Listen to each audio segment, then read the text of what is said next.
is Dan Price, and I'm an assistant research professor at the Honors College at the University of Houston, and I have written several books on French and German philosophy and art and society, and that is not why I'm here today.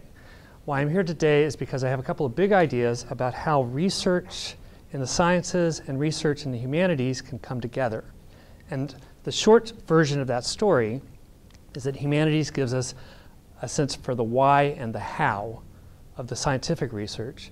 And if we can bring that together, we can do good things for everybody. So today's talk is about mapping ozone in Houston. And let me just go through a few of the steps. First, there's good news. Houston's air pollution has improved. It's gotten much better over the last 20 years. Those of us who've lived here remember when it used to smell really bad down south, and it doesn't so much anymore. It's a good story. But that's still smog you're looking at in the background right there. So ozone is a highly reactive gas, and it's the main component of smog. It's what you call a marker gas. It's a way in which they measure whether photochemical smog is in the area. In the upper atmosphere, you probably heard about it, it blocks UV radiation. So the poor people in Australia, where you've got all sorts of problems with the ozone hole, are now having all sorts of problems with skin cancer because they're getting too much UV radiation. But when you breathe it, ozone damages your lung membranes, and it decreases your lung capacity, and it causes inflammation in the blood. The effects are mostly temporary, but smog days are correlated with increased asthma emergency visits and heart attacks. So if you breathe ozone through a tube, most people after a day or two have all of their lung capacity back. Some people after a day or two will then have their asthma attack. So let's go through the good news first. These are 1-hour ozone events in Houston and LA over the last 25 years. And what you see is that you used to have lots and lots of exceedance days in Los Angeles, 170 a year. And we had 60, 65.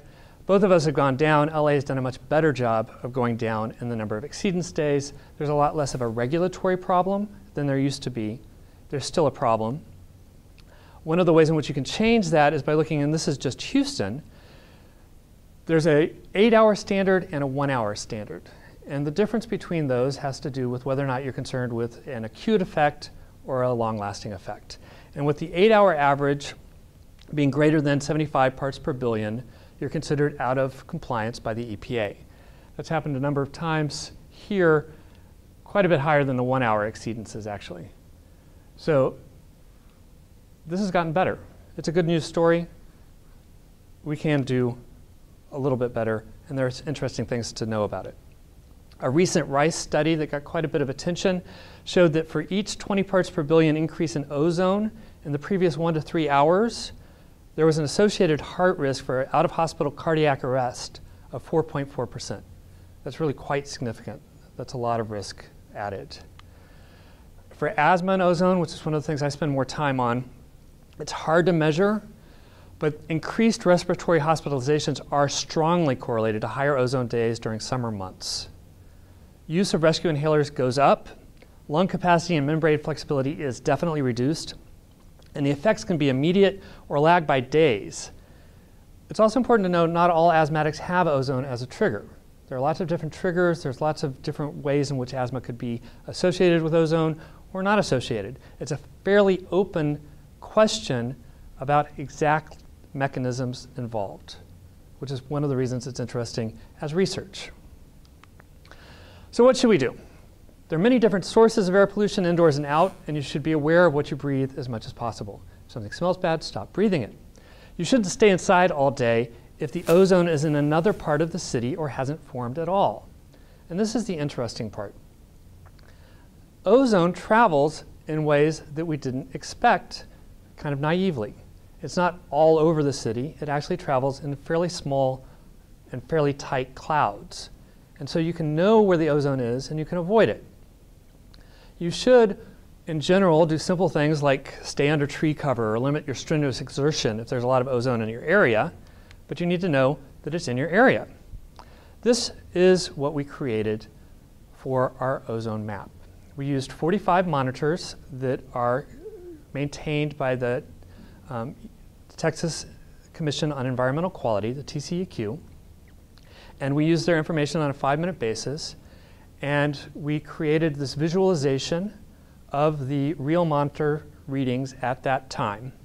And from this visualization, this is from August 6th of last year, you're able to see that it's actually quite confined to the south of the city at this time of day. At the north, you've got some ozone, but not nearly as much as you have in the south. If you're a person who's in charge of someone who has an asthmatic reaction to ozone, this is actionable information. It's something you can do. You can do something about this situation. This is the next day. You see that the cloud is actually quite a bit higher. It's in a different place at the same time of day. Third day, the cloud is yet higher at the same time of day and less of an effect.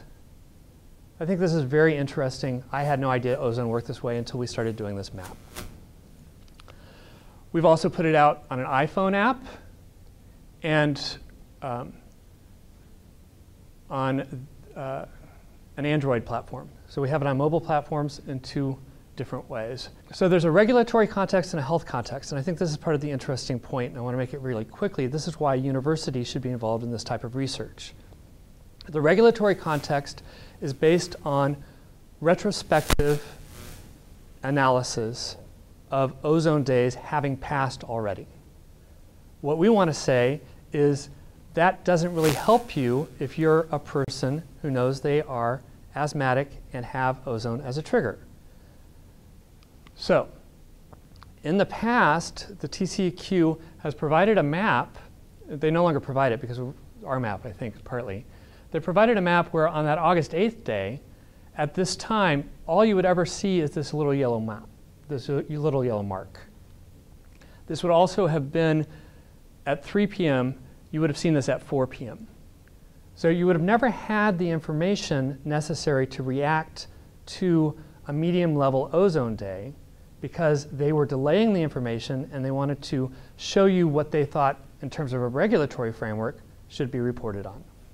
What we said was it's more important to have the health framework. The why of the scientific research should go back into what people can actually respond to. And so we had our maps show something different.